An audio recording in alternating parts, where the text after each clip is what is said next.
ரொம்ப மௌனம் காக்கிறது.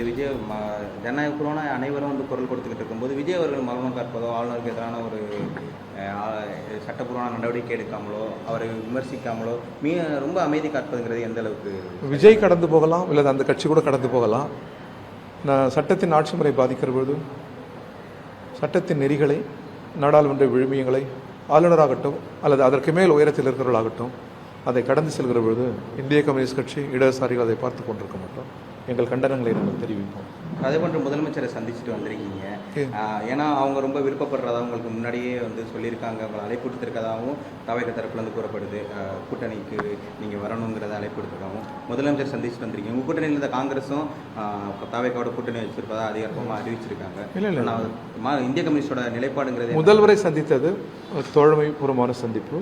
அவர் எங்கள் கூட்டணி கட்சியின் தலைவராக அவர் இருக்கிறார். எனவே நாங்கள் நிகழ்கிற அரசியல் குறித்து நாங்கள் பேசினோம், அவ்வளவுதான். இது நட்பு முறையிலான சந்திப்பு, தோழமை முறையிலான சந்திப்பு.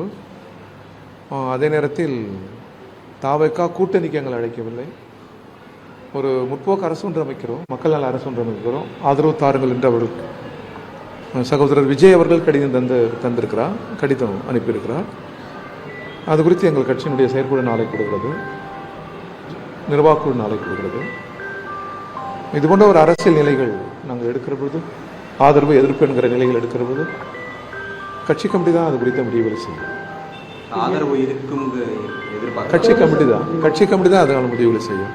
கம்யூனிஸ்ட் கட்சியில் தனித்த தலைவர்கள் யாருக்கும் எத்தகைய அதிகாரமும் இல்லை, விசேஷ சலுகையோ உரிமையில இல்லை. கட்சி தான், கட்சியினுடைய கூட்டு முடிவு தான் கட்சி முடிவாக செயலாளர் வெளிப்படுத்துவார். அவ்வாறு அந்த முடிவுகள் வருகிற போது நான் உங்களுக்கு அதை அறிவிப்பேன். ஆட்சி அமைப்பதில் தாவேக ஆட்சி அமைப்பதில் நாங்கள் வந்து எதுவுமே தடுக்கலை அப்படின்னு சொல்லி முதல்வர் வருகிறார். அது ஒரு ஜனநாயகபூர்வமான அணுகுமுறை. தனது நீண்ட நெடிய அனுபவங்களிலிருந்து அவர் ஒரு ஜனநாயகபூர்வமான கருத்தை சொல்லியிருக்கிறார். அது ஒரு வரவேற்கத்தக்க கருத்து.